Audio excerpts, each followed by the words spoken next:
Come back for staying with us. Conversation is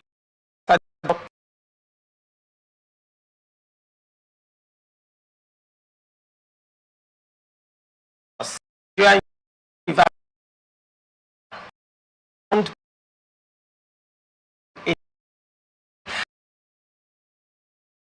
Thank you.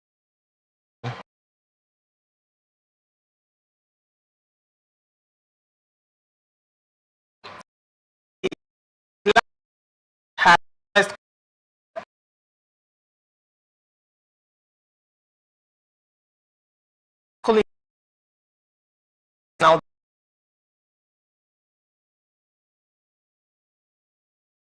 people who should be in school or getting fully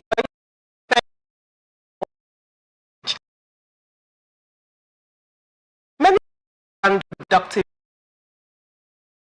now such as carpentry and painting and artists of financial rewards from leaders. He noted that this had meaningful value mining without tangible. What on this? Most Nigeria political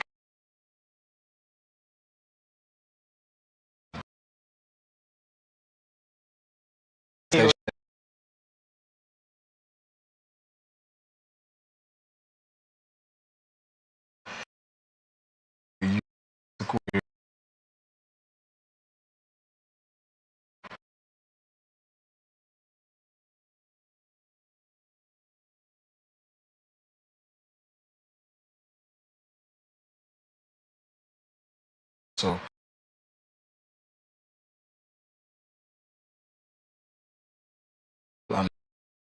Youth progress.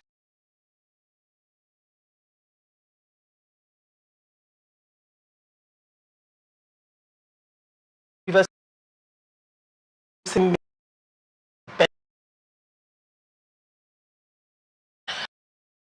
is the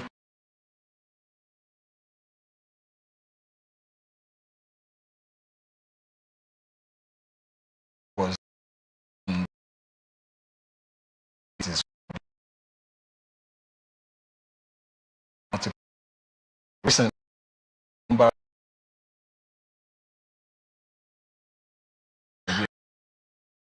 I'm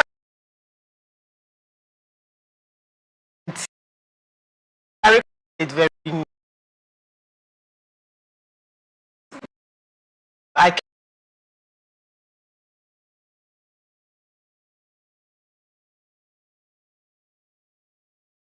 room you know was school Ajib. The was a lot needed to so I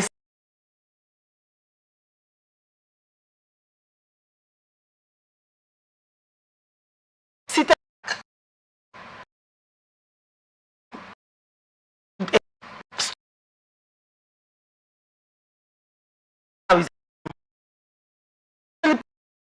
from that family every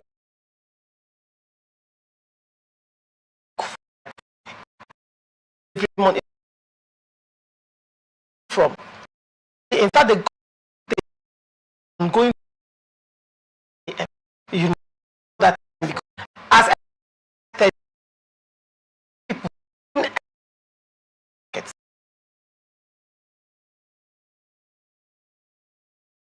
men price who are not school to go to what they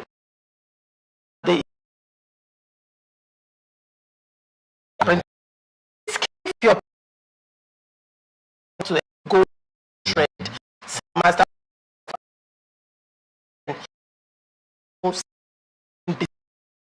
find cause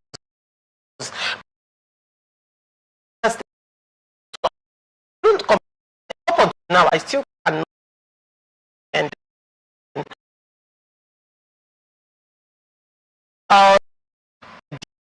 also know they used to come out during police.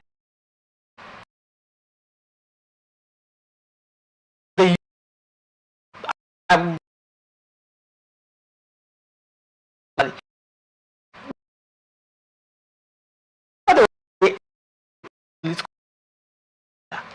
Uh, okay, that was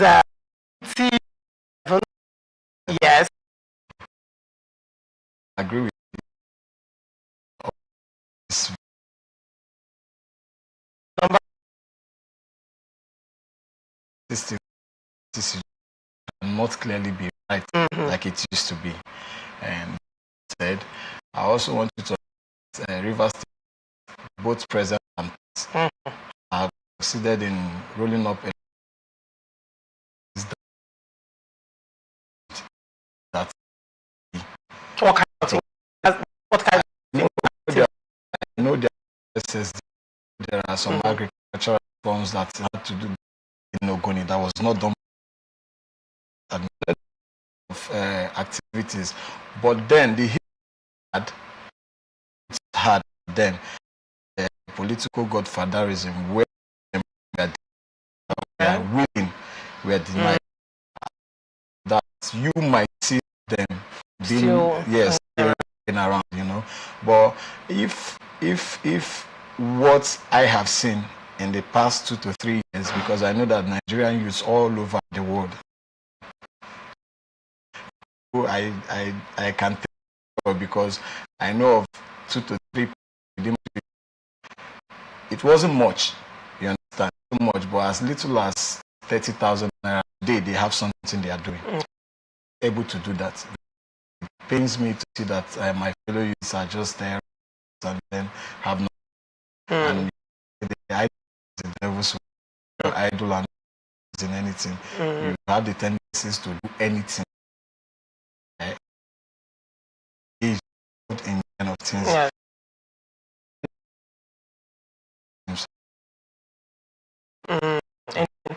It's talking about political structures and being the victims, particularly when they don't have anything to hold. Now, we do say that within the youths, the level of political apathy has increased or decreased, particularly in Rivers State and even the county as well. Well, judging from the previous administration, had an all-inclusive youth governance. You mean in Rivers State or the country? Country. That's Buhari's administration, correct? Even before Buhari, from Goodluck. Okay. You can see from the age of 30, 20-something, really involved in activities. You understand? So going analysis, I think you can tell.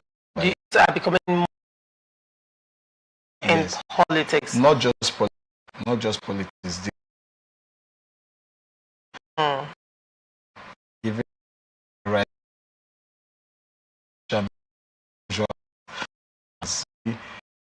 the youth to move ahead, way far ahead of other countries, and tell that from the analysis of social statistics, because they consume more of social media and it employed a lot of Nigerian youths.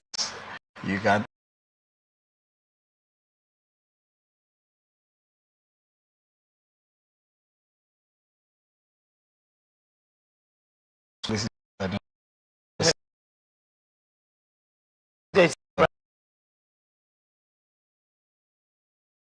Nigerian youth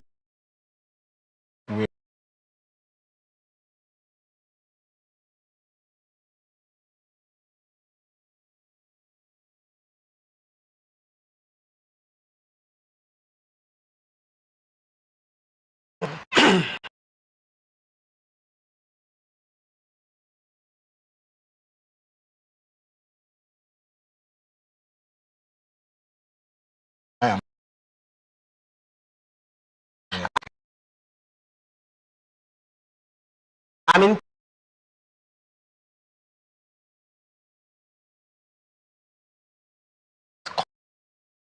not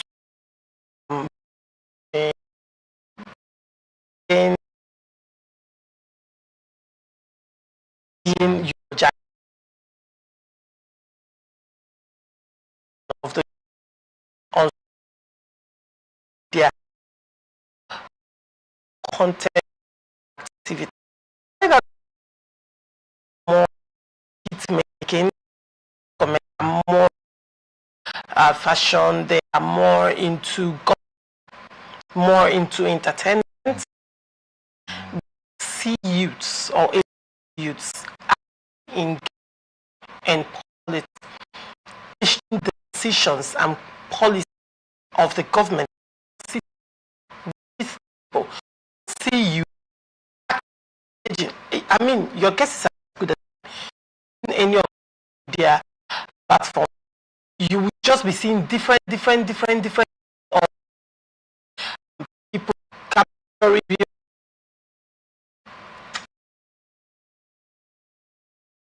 everything, because it's what actually right.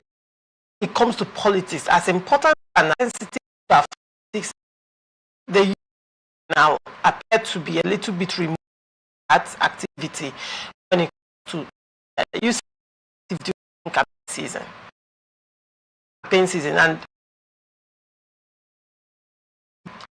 it's hard. But campaign season, everybody inside, even the content creators. How many political content, in the youths as a other areas, would you say, going by that the youths are actually fully in politics? They are making their and it's a very tricky one. Yeah. To give you in Nigeria, the politics and electoral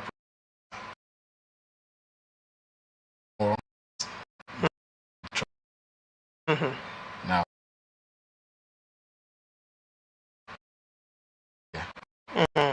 Yeah, in real life. Now, this is that social media to do publicity and all, actually very small, but the boosting is, because that is the only area that can gain the attention of majority of the youths. And then our politicians have, in a way, found out tricky way of gauge those that are glued to there, in order for them not to be part of the political services. Because you agree with the youth that are gainfully in politics, you don't see them making rounds or making noise on social media. Yeah, so that's how many when you say when carefully employed, then we are not who in our appointed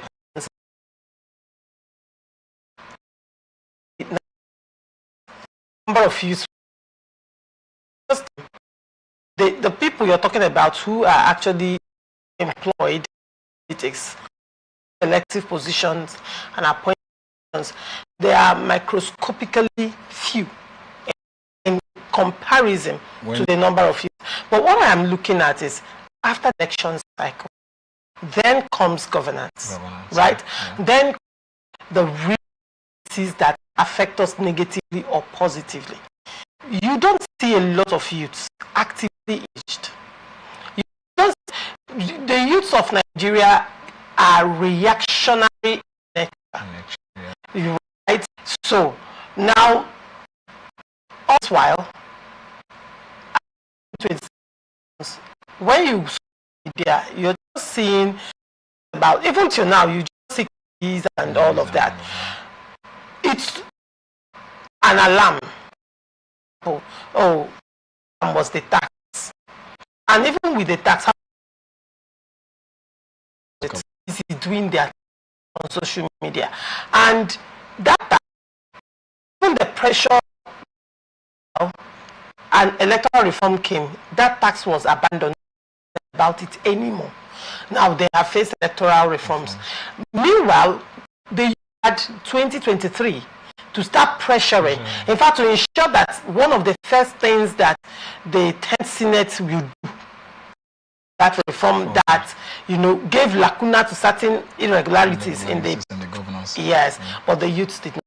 They waited until the 10th Senate decided to remove or to not add particular proviso. Made the youths a very few actually. Then and after that, still on that, after the president signed it, that goes to show how Nigeria, if the political elite was talking, just bring up and they will just on it, so they know in that reaction. So if we are talking of Nigerian youth being in politics, I will be looking at Nigerian grounded, being stakeholders, an opinion and insisting on it. And going by the number of you have in this country, if the youth should come out and say this is our candidate, that person automatically should be able to win. Yes. So how is it number of that we have rigging still and old men do not read elections? Yes. I need you to address this. The truth be told, we have this nonchalantness to almost everything. You discover that for you to be stable in a particular thing, he or she has that is regularly pushing, making sure that, you know, keeping up in check, there to be consistent. That we have a problem. Okay, we cannot just keep government when there is an internal error. Now, as a youth, if you want something to be done, move for it. And especially Rivers State, what I have seen of it's partial engagement of the youth. Only those that are decisive, that know they want, that's what actually belongs to them or what should be. You see that the political elites just handpick them and engage them. By the time they engage, you see or the people political elites that this will be a boon in their clothes, or you cannot swallow. So they kind of give them compensation. Because they know what should be done. Yes. You cannot be a bone in the neck you're doing, or if you don't know what to do. Right? Yeah. So, but when is after you reach out to youth to make sure that what they know you pass down on to them. Understand? That is where we have the gap. You know. Right. End up stealing themselves, and the ones that are left are still the same thing. It takes only the God and a visionary leader, you understand, to come back and bring up maybe one or two, and when they rise up, the political elites will hijack them. So if the system, how do you remove the hijack in the system? To make the system before. How do you make the system formidable? Good. You know, there are people that are yearning for opportunities. There are people who actually know what has to be done and how they should do it. We're making those ones, giving them opportunities for them to, because where you don't give to, there is no way you reach out to the rest of the mass.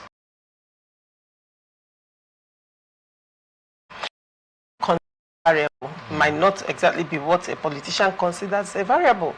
Now, say, is it the people actually know what to do, or the people, like a bone on the neck? No, that this person has nuisance value, as core nuisance value, and to kind of manage that person and compensate that person, person in the cooler for the right that person, and they need to do that so the other camp does not take that person, knowing they or they have and right. So now political to play a compensatory role in, because they can do the hard job. Now, when you who know what to do, the people who actually know they actually know the Nigerian police actually need people that much, knowing that you that the questions that I think we need to look at the face and tell ourselves or to certain school will not move forward. And that is why it appears that they always said it that didn't collect on. So how do you expect a politician to bring someone that will carry the law and powerful than him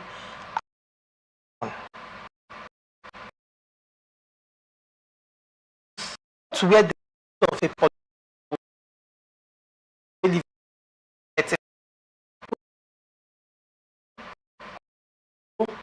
and make me relevant in the next 5 years?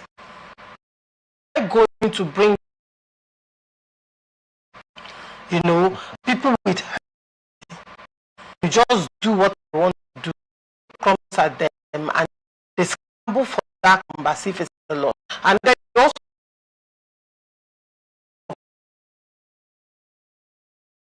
laws change. Look at the and weaponizing that. A lot of agree. Now, not best should outside politics or something more tangible. Do you think so? If your girlfriend carry knowing that your life will go on, so what can we precious? Can we this and weaponizing to keep them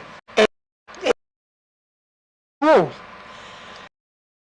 What is the use beyond politics, and when youth become gainfully employed, so be the truth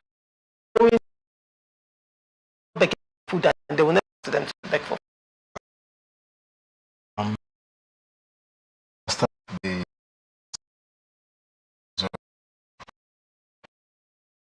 for the youth. yes.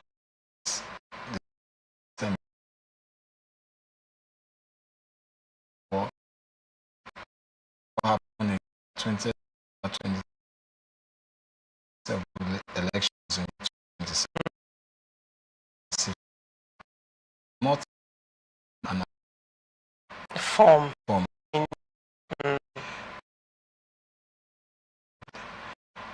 You can be important. You can achieve important forms, businesses or activities that that to you are. What do you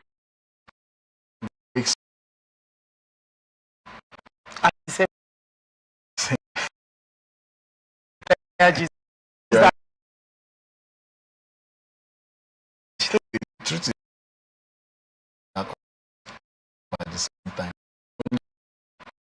if they yes, use that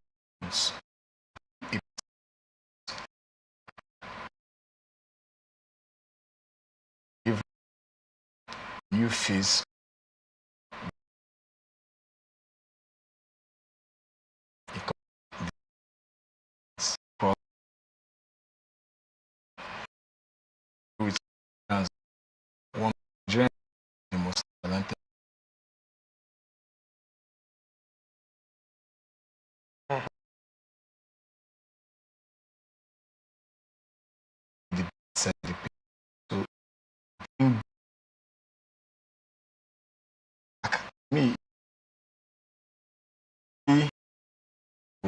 the politics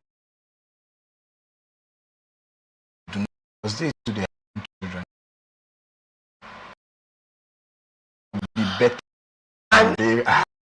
to be better, The police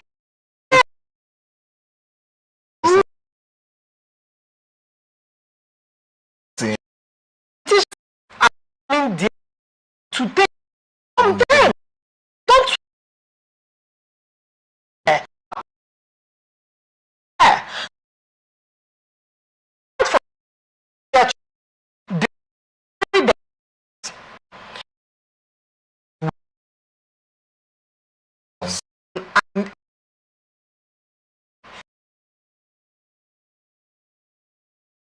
and the is their thing. Are they moving to be exactly yeah.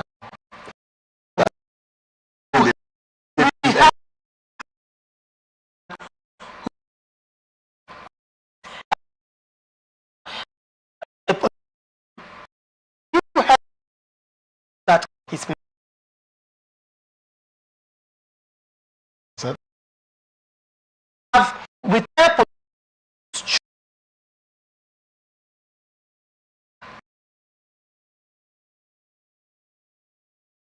country and when took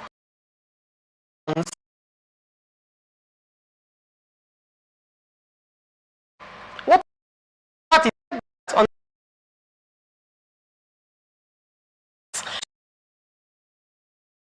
the way them they not the what we want is I wouldn't even call it money. Well, that's mother to child from child that arrangement go all themselves. So for right, you look at it that actually are not seeing it from this angle, that they are excluded in the grand scheme. While we sleep at night, we sleep at night. yeah. Policies and decisions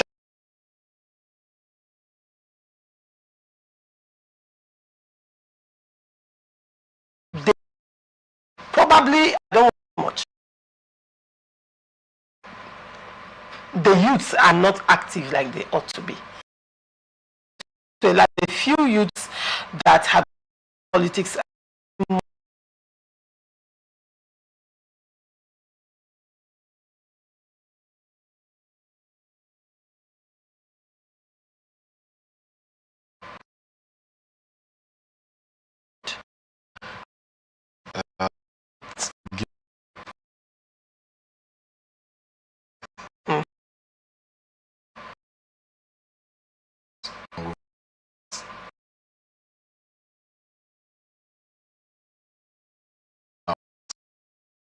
Nigeria has become so open and advanced.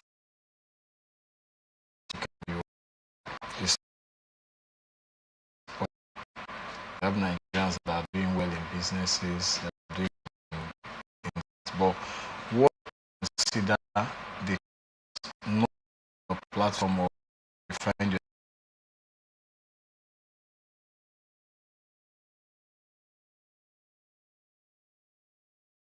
if political you see them recycling themselves, moving to this person measure just the same faces are playing, moving around the same.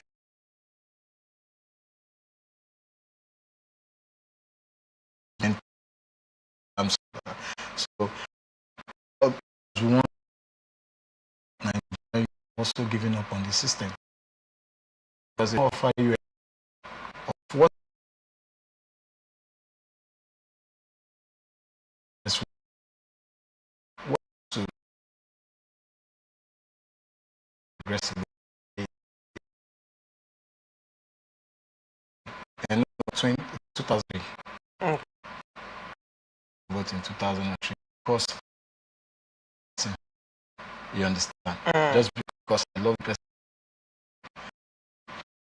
Me, my parents were benefiting while they were footing my bills, and it was so easy. Everything easy.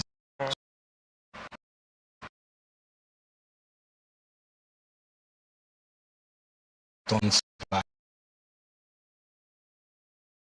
No, is disappointment. So, who would I want to be? Why would I want to be part of a system that if I cast my vote counted? The system is not among the youths. Among the youths. But I think in this a lot of us are waking up. Even if you don't get into game, right? The children that are coming after you, it should be it. We get it right this time. And All right. We'll go to break. When we come back, look at the alleged assassination attempt on Peter Obi and the former national chairman. Do not go away.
Welcome back and thank you for staying with us.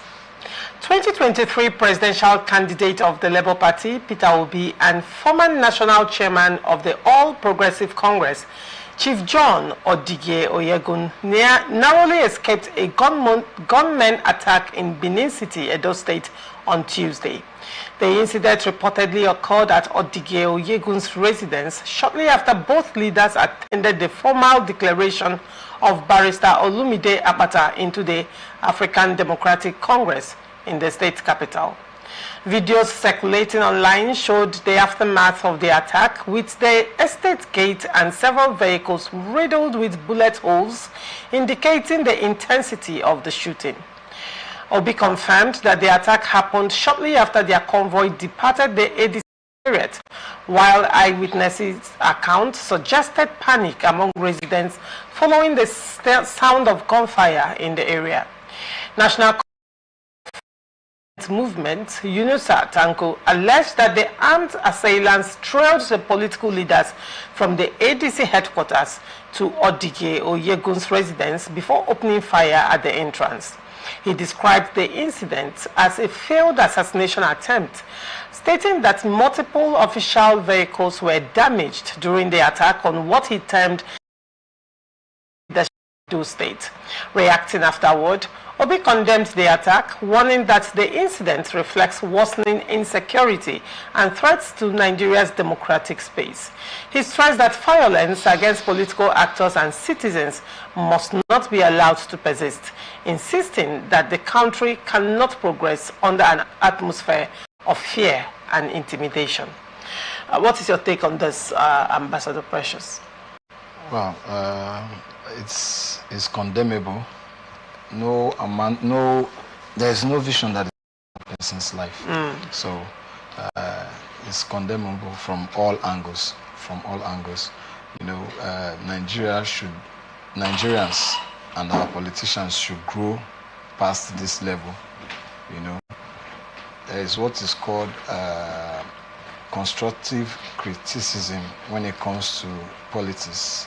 You know, for the government of the day, people don't criticize. That means you will not do anything meaningful. You understand me? So, if having constructive criticism will lead to assassination attempts, then you see that we are every day. It's the security. In fact, the security too is also deteriorating, because I believe the convoy and I believe Obi's convoy and the APC form security details. So, what was their research, or what intelligence did they have? You know, they are supposed to have surrounded the area before this time. So if there is also, it tells, in fact, there's a lot to deduce from this particular event. Talking about a lot to deduce, this statement brings back to the statements made by Governor Oblo with regards to Obi's visit sometime past to Edo State, where he told Peter Obi, you know, never to enter Edo State without his permission. And you know, I recall very vividly that Governor Obebolo told Peter Obi, you know, that if he enters Edo State without his knowledge, that he cannot guarantee his security and his life in Edo State. He made that statement, and that statement at that time generated a lot of controversy. I think this was last year. It generated a lot of controversy. I discussed it here on Open Conversation, and you know, there were conversations around why would the governor even threaten an opposition, right? You know, and people were asking questions around Peter Obi's as a Nigerian, right? Go anywhere he needs to go, you know. But people are like, oh, he's highly placed, he should inform the governor of the state coming in, and all of that and all of that. And now, in the wake of the governor's, that particular statement that some described as a threat by Governor Monday Obeblo, he happens to be in Edo State, and this happened to Obi and Odige Oyegun. What do you have to say to that? All right. First, you agree with me that every governor is the chief security officer of the state. And as the chief security officer, you cannot secure any life or property that you do not have an idea of that person's movement or activities within your state. So I don't see it as a threat. Obi is a public figure, and as such, he needs maximum security. You know, wherever he goes. So if the governor has told him that, look, if you don't inform me before coming to my state, I cannot guarantee your security. It's just the plain truth. How come Obi has been traveling to different states in the country and has not encountered one attack, whether with security details or without security details? What is so special about Edo State? Do not forget, during Edo Guba, that Phyllis Shaibu when he fell out with Obaseki. Philip Shaibu's convoy was also attacked. He also escaped gunmen attack. He escaped alive. You know, coming out from the airport, he landed in the airport. Coming out from the airport to enter Benin City, just at that airport junction, he was attacked as well. One would not say, what is it about Edo that is linked to violence? From where I stand, I don't see it as political violence. What do you see it as? I see it as a high level of insecurity in the state. I see it as a high level of insecurity in the state. Targeted at certain persons? Not really. So how come they are the only high-profile people that have been targeted so far in this Edo-riddled insecurity? You will agree with me that Edo State has a different mentality from other states. In what way? In all ramification. When you say different mentality, can you explain further? The people in River State have a different mentality from the people in Bayelsa State. What works in Port Harcourt might not be what works in Lagos. What is Edo State's mentality? I may not know because I'm not from Edo So why are you saying that they have a different mentality from the rest of Nigeria? Yes, because you agree with me, it happens in every state. Every state has a to different situations at different times. For Edo State is to take up violence? Not to take up violence per se, but I believe that the governor has shown a high level of incapacity to tackle security issues in Edo State. In Edo State. That is how I see it. Because for you to openly tell someone that if you don't inform me, what it means is either you have limited manpower for security or the level of insecurity is out of control. Because if you have enough manpower and the person tells you that this is what I want, I'm going to be in your state for so number of days, and easily deploy so number of security for that particular person. And in a situation where he wants to come into the state and the governor say, no, you cannot come into the state, there is insecurity in the state, or you cannot come into the state for whatever reason, what happens to that? Clearly the governor cares about his life. For him to clearly inform him. Excuse me? Yes. Clearly the governor cares. Are you kidding me? Yeah, I'm coming. What did the FCT minister in a state few ago? Should I start giving you names of highly placed Nigerians that have been to Edo State since Obablo became governor? Can I say something? Go ahead, please. Good. Minister, have you seen the security details of the FCT minister? I have seen the security details of the FCT. And you agree with me that the FCT minister pays more attention to his security. Wherever he goes, he has his own personal security details, which in most cases is even higher than most state governors. So you cannot compare the FCT minister to a person that does not wield any government relevance or power at the moment. Now, if the governor tells Obi, look, you cannot come to my state now, reason being that there is high level of insecurity. Ordinarily, if you want to go into that state, you say, okay, you have heard what you have said. My own security details comes with me. You have now taken laws, or you've taken your own security into your own hands. Apparently, from what the story we read, they had security details with them. Yes, they did. Right? They did have security details with them. Now, what the concern might be, was it enough for that? Was it targeted? It's not even about, the thing is, now we are going, momentum is building against 2027 elections. Yes. And people are remembering Obablo's statement. Now, against the backdrop, Obi had really in office. Again, Obi is in opposition. Okay. And Obi has already made his intention to run for 2027 presidency known. And then you now look at the person of Odige Oyegun, who was a former national, I think Odige Oyegun was the first APC national chairman, the very first. Okay. So he was among the people that built APC even in, and his defection to DC is a big one. Okay. So you cannot take this thing away. So now, I am not making any insinuation that Okpebholo has a, no, not at all. But I am looking at the concern that ADC is raising against violence in the coming elections.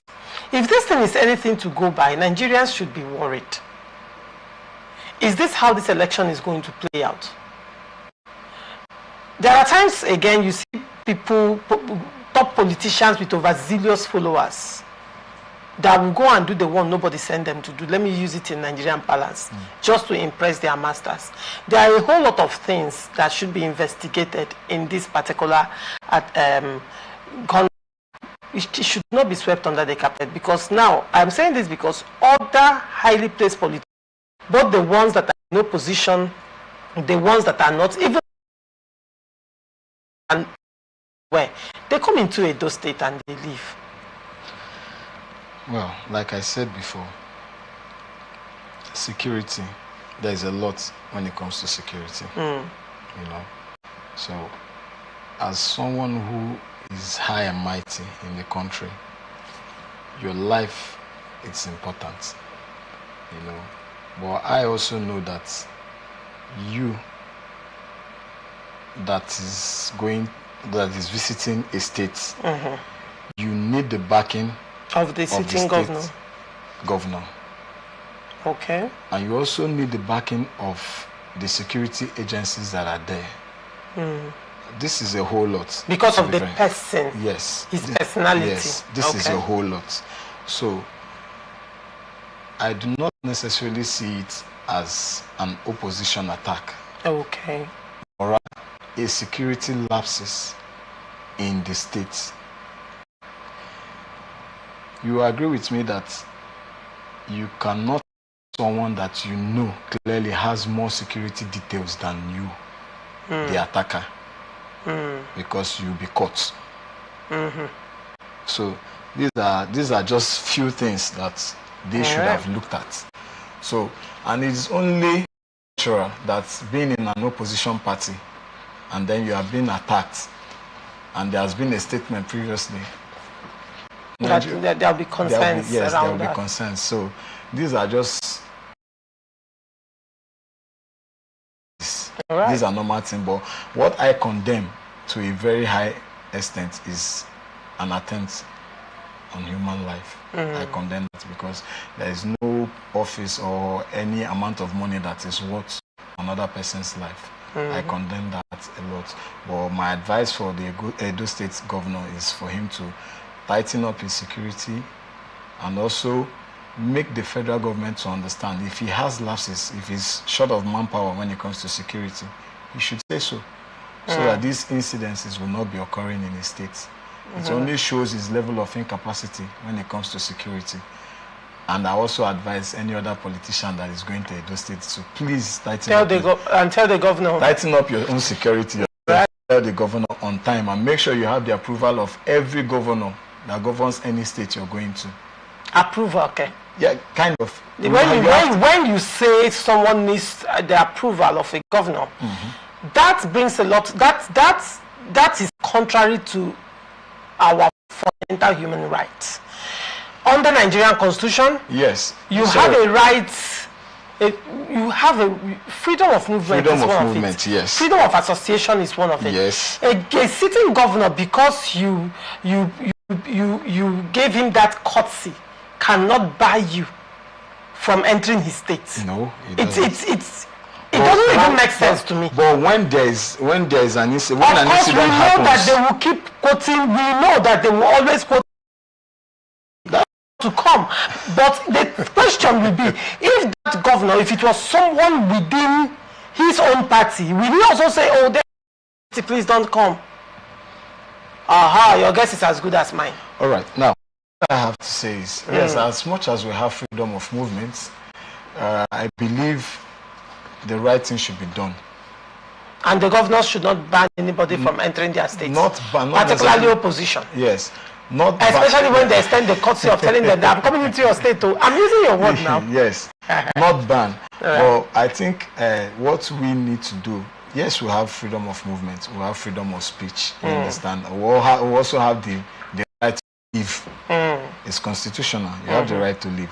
Now, if you're going into any state, you just let the governor know, look, oh, I'm coming to your state, this is this, this is that, and I have 2 days or 3 days, I want to move around. And then if the governor says, I cannot guarantee your security because of this, that, at this moment, then you now know the next step to take.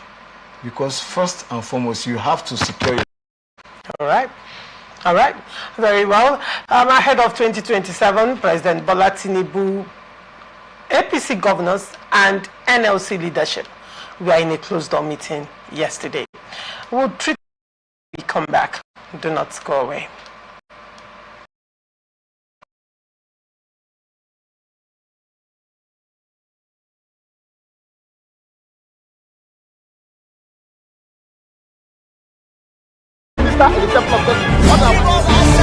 The board, management, and staff of Morrison Media Group presents the 2026 anniversary celebration lecture of Morrison Media Group. Theme: Media's role in shaping social change, addressing inequities, and empowering voices. Chairman Alex Ndudi Enebele, FSM, President, Institute of Strategic Management of Nigeria, Chartered. Keynote speaker, Professor Armstrong Idachaba, Professor of Media and Broadcasting Communication. Panelist, Professor Chris Ochonogo, Immediate Past Head of Department, Journalism and Media Studies, University of Port Harcourt.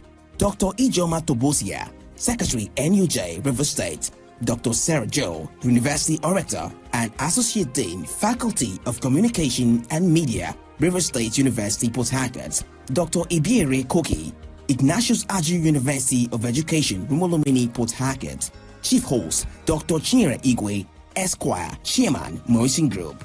Date: Tuesday, 10th March 2026. Venue: Gate Place Hotel, Kilometer 5, East West Road, adjacent Obirikwere Flyover, Rumosi, Port Harcourt. Time: 10 a.m. For more information, please call Kainde Paul Obofadi 081 063 41777 or Samuel Ajinwo at 090-454-00744. Signed, Management. The board, management, and staff of Morrison Media Group presents the 2026 anniversary celebration lecture of Morrison Media Group. Theme: Media's role in shaping social change, addressing inequities, and empowering voices. Chairman Alex Ndudi Enebele, FSM, President, Institute of Strategic Management of Nigeria, Chartered. Keynote speaker, Professor Armstrong Idachaba, Professor of Media and Broadcasting Communication. Panelist, Professor Chris Ochonogo, Immediate Past Head of Department, Journalism and Media Studies, University of Port Harcourt. Dr. Ijoma Tobosia, Secretary, NUJ, River State. Dr. Sarah Joe, University Orator and Associate Dean, Faculty of Communication and Media, River State University, Port Harcourt. Dr. Ibiere Koki, Ignatius Aju University of Education, Rumolomini, Port Harcourt. Chief host, Dr. Chinyere Igwe, Esquire, Chairman, Morrison Group. Date: Tuesday, 10th March 2026. Venue: Gate Place Hotel, Kilometer 5, East West Road, adjacent Obirikwere Flyover, Rumosi, Port Harcourt. Time: 10 a.m. For more information, please call Kainde Paul Obofadi 081 063 41777 or Samuel Ajinwo at 090-454-00744.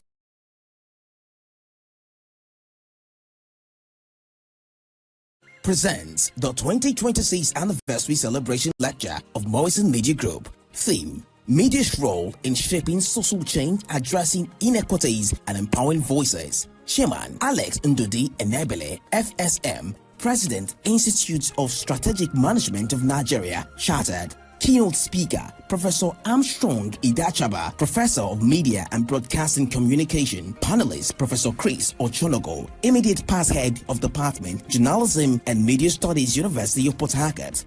Dr. Ijoma Tobosia, Secretary, NUJ, River State. Dr. Sarah Joe, University Orator and Associate Dean, Faculty of Communication and Media, River State University, Port Harcourt. Dr. Ibiere Koki, Ignatius Aju University of Education, Rumolomini, Port Harcourt. Chief host, Dr. Chinyere Igwe, Esquire, Chairman, Morrison Group. Date: Tuesday, 10th March 2026. Venue, Gate Place Hotel, Kilometer 5, East West Road, adjacent Obirikwere Flyover, Rumosi Port Harcourt. Time, 10 a.m. For more information, please call Kainde Paul Obofade 081-063-41777 or Samuel Ajinwo at 090-454-00744. Signed, Management. The Board, Management and Staff of Morrison Media Group presents the 2026 celebration of Morrison Media Group. Theme, Media's role in shaping social change and empowering voices. Chairman Alex Ndodi Enebele, FSM, President, Institute of Strategic Management of Nigeria, Chartered. Keynote speaker, Professor Armstrong Idachaba, Professor of Media and Broadcasting Communication. Panelist, Professor Chris Ochonogo, immediate past head of Department, Journalism and Media Studies, University of Port Harcourt. Dr. Ijoma Tobosia, Secretary, NUJ, River State. Dr. Sarah Joe, University Orator and Associate Dean, Faculty of Communication and Media, River State University, Port Harcourt. Ibiere Koki, Ignatius University, Molomini, Port Harcourt. Chief Host, Dr. Chinyere Igwe, Esquire, Chairman, Morrison Group. Date, Tuesday, 10th March 2026. Venue, Gate Place Hotel, Kilometer 5, East West Road, adjacent Obirikwere Flyover, Rumosi Port Harcourt. Time, 10 a.m. For more information, please call Kainde Paul Obofade 081-063-41777 or Samuel Ajinwo at 090-454-00744. Signed, Management. Protecting people. The president, my people are under siege. I will play.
Welcome back and thank you for staying with us. President Bola Tinubu and governors elected under the platform of the All Progressive Congress, operating through the Progressive Governors Forum, held a high-level closed-door meeting with leaders of the Nigerian Labour Congress at the Presidential Villa, Abuja. The strategic engagement, hosted at the State House Banquet Hall with Tinubu as special guest of honor, comes amid rising political activities and economic concerns ahead of the 2027 general elections. The meeting is widely viewed as an effort to strengthen dialogue between government and organized labor following tensions linked to inflation, wage demands, and ongoing economic reforms. Sources disclosed that the NLC leadership used the opportunity to present each charter of demands to the president, including calls for wage increases, job protection measures, expanded social protection programs, and savings safeguards for workers affected by economic and climate transitions. Labour leaders are also advocating for the establishment of a just transition fund, investment in renewable energy sectors, large-scale green job creation, reskilling programs, improved healthcare and pension access, as well as institutionalized tripartite dialogue involving government, employers and labor unions in policy decisions. That with the NLC representing millions of workers nationwide, the outcome of the meeting could significantly influence labor-government relations and political alignments as preparations for the 2027 elections gather momentum. Barry, Ambassador President. Well, as a welcome development, you know, the government of the day cannot do much without the inclusion of the Labour Congress. So meeting with them and having alignments ahead of the 2027 election and also for the welfare and benefit of Nigerian workers, that's a good one. A good one indeed. Why do I have a feeling that, of course, they are going to test one long academic story of why this meeting held. But why do I have a feeling that this is with regards to the forthcoming elections? Well, you put that under the carpet because the elections are just by the corner, and every good politician should be able to know who should be his or her allies when it comes to... So why should the Nigerian Labour Congress work for president? Why should Labour, a pressure group, even choose to be political? Ordinarily, that's what I was about to say. Ordinarily, NLC is not supposed to be political by any means. To understand or see how things play out in the country.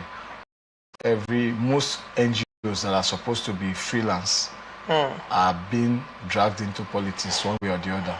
So also other parastatals that help in good governance have successfully been dragged into politics by way of appointing the leaders and key offices or key positions in that particular parastatal. So going by what we've seen over years, so you can easily tell what the outcome would be. But I pray we have a different thing this time, which hardly happens. All right. Now, to a large extent, for persons or even for people that are saying, oh, that this has a lot to do with economic concerns, welfare of workers and all that, and the agitation for wage increase, correct? The agitation for wage increase and, you know, the Nigerian Labour and government standoff over the years. One would now say, if for some, let's go by that argument that the sources are using, if we are to go by that argument that is strictly for welfare of the workers, and you know the government decides to take a conciliatory approach in dealing with NLC this time around, and this has to do with workers, yes. Last time I checked, there are workers in 36 states of the Federation plus the FCT. How come governors of PDP and Labour Party were excluded from this meeting? Because last time I checked, in their states, who are also affiliates of and members of the NLC. Last time I checked, Abia State itself, whose governor is a Labour Party, also have, and they have the presence of the NLC there. That, oh, Tinubu has decided to be very conciliatory in his approach. He doesn't want drama from Nigerian Labour Congress, and he wants to address the issues of workers in the country. How come it is only the APC governors that were in that meeting? What happened to other governors that are not members of the APC? So can one now say this is about the welfare of workers in Nigeria, or can we conveniently say this is about 2027 elections, of which Tinubu has an interest, and the governors, for those that are also planning to contest, have interest to return or put their anointed in position? Well, when you do good to someone, it stays fresh for about 2 to 3 months, depending on the kind of person you've done that to. Now, knowing Tinubu very well, you know Tinubu is a very good politician. He's a very good politician. Let's forget about the other side. He's a very good politician. He knows how to calculate. He's articulate when in his activities.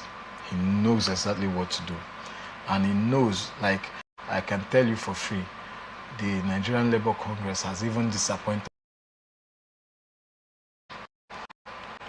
Can you repeat that statement again? The Nigerian Labour Louder Congress. this time so I can hear you very well. The Nigerian Labour Congress has actually disappointed Nigerians over the years. Interesting. So, it is only, in fact, with common sense, you know what has gone into play. That will happen. But let's believe this time is going to be different from other times. But Believe what exactly, please? Let's believe that the meeting was exactly for the economic demands that they have. So what happened to other governors? Other governors, I can't say for sure. So it was let's just make it very simple. It was APC meeting with NLC. You know, when we make it President Tinubu, APC governor, no. President Tinubu is APC, leader APC governors. APC met with NLC. That was what happened. So far. Did you read that story? Did you hear of any other political party? None. So it was a party meeting, it was a political meeting. Not to be very personal here. Yes. Not to be very personal here. But I think when it comes to meetings like this, information is sent around. Yeah? So if for other state governors that are opposition parties did not attend, there must be a reason or an information to that effect. I don't want to go so deep. Now, no, we will go deep. That's the idea, is to stir the murky waters, right? We will go deeper. Ambassador Precious. Yeah. Now, first of all, it was a closed-door meeting. Okay. If, let's say, for example, it was a meeting that was meant to extend to other governors from other political parties, your guess is as good as mine that it will not be a closed-door meeting. Whenever there is a closed-door meeting, it means that sensitive, and press is not allowed, sensitive information have been discussed. So now, what information are they discussing about the welfare of the people that the people cannot have access to? That's one thing. And what information were they discussing that other governors who are stakeholders, who pay salaries of civil servants in their states, cannot be party to? Make it make sense to me. Now, because, I mean, if NLC is saying it's all about the people, seeing that they hold the aces in this particular meeting, would have insisted that, Mr. President, with due respect, because we are representing our people across the 36 states and the FCT, we appear other states should be present. Unless NLC is trying to tell us by this action that the people in other states that are PDP states and Labour Party states are not recognized by NLC. Well. So now, when you now say, oh, because you now started saying that it's good for economy, I'm trying to make it make sense to me how this meeting is for the welfare of workers. Like I said earlier, I told you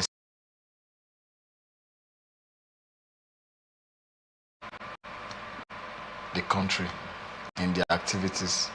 The last time we had a very good and functional NLC leadership was in the days of Adams Oshomole. And since after then, I don't think anything good has come out of their meetings. That reminds me, Ambassador Precious. Yeah. Are you aware that NLC is claiming to be board of is to be among the the board of Labour Party. You remember that tussle between NLC and Abure? Okay. When NLC are claiming that they founded, that NLC, Nigerian Labour Congress, founded Labour Party as to give, as a party that would represent the Nigerians, the Nigerian workers. And Abure was telling them that, and there were conversations around that NLC is a pressure group and cannot have a political party. Yes. And NLC is still insisting. And up until tomorrow, NLC has Labour Party. Now, if NLC has a major stake in Labour Party, because now I'm looking at this from every political perspective that I can. Okay. If NLC has a stake in Labour Party, okay, what's the closed door meeting about with the APC? Or are they trying to practice what we see in Rivers State, what we call Rainbow Coalition? Because make it make sense to me. I need to understand what is going on. I am trying to justify the economic reason that they are giving us, that they are giving Nigerians for closed door meeting. NLC is representing the interest of Nigerians in this country, particularly workers, and workers should ask them questions. Lorenza, you shouldn't disturb yourself so much. No, I want us to talk the murky waters. Yes, go ahead. Let me tell you this. If NLC is acting in its original direction and with the right intentions, I don't think NLC would have any closed door meeting. Can you repeat that again, please? Louder this time. If NLC is actually acting in the right direction and good intentions, they should not be having any closed door meetings. With an opposition, with not an opposition, with a political party. The party that called the meeting. APC governors were there, and the president. Yes. Well, they are now telling us it's for the economy and for the welfare. Your guess is as good as mine. I'm not guessing anything. Actually, I'm asking you to offer. But that is the truth. That is the truth. You have no parts aligning with any political party. You have no parts aligning with any political party. Just do what is right for the country, for the economy, and that's it. All right. Thank you very much, Ambassador Precious Amadiala. Yes. Thank you for coming. It's a pleasure having you. Thank you very much. And thank you so much to our viewers for always staying connected to us. And this is where we wrap it up on this episode of Open Conversation. I remain Laurentia Ugu. See you at the same time tomorrow.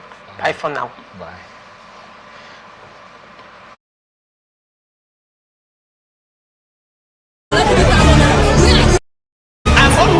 The board, management, and staff of Morrison Media Group presents the 2026 Anniversary Celebration Lecture of Morrison Media Group. Theme: Media's role in shaping social change, addressing inequities, and empowering voices. Chairman Alex Ndudi Enebele, FSM, President, Institute of Strategic Management of Nigeria, Chartered. Keynote speaker Amshi Idachaba, Professor of Media and Broadcasting Communication. Panelist Professor Chris Ochonogo, immediate past head of Department Journalism and Media Studies, University of Port Harcourt. Dr. Ijoma Tobosia, Secretary NUJ, River State. Dr. Sarah Joe, University Orator and Associate Dean, Faculty of Communication and Media, River State University, Port Harcourt. Dr. Ibiere Koki, Ignatius Aju University of Education, Rumolomini, Port Harcourt. Chief host Dr. Chinyere Igwe, Esquire, Chairman, Morrison Group. Date: Tuesday, 10th March 2026. Venue: Gate Place Hotel, Kilometer 5, East West Road, adjacent Obirikwere Flyover, Rumosi, Port Harcourt. Time: 10 a.m. For more information, please call Kainde Paul Obofadi 081-063-41777 or Samuel Ajinwo at 090-454-00744. Son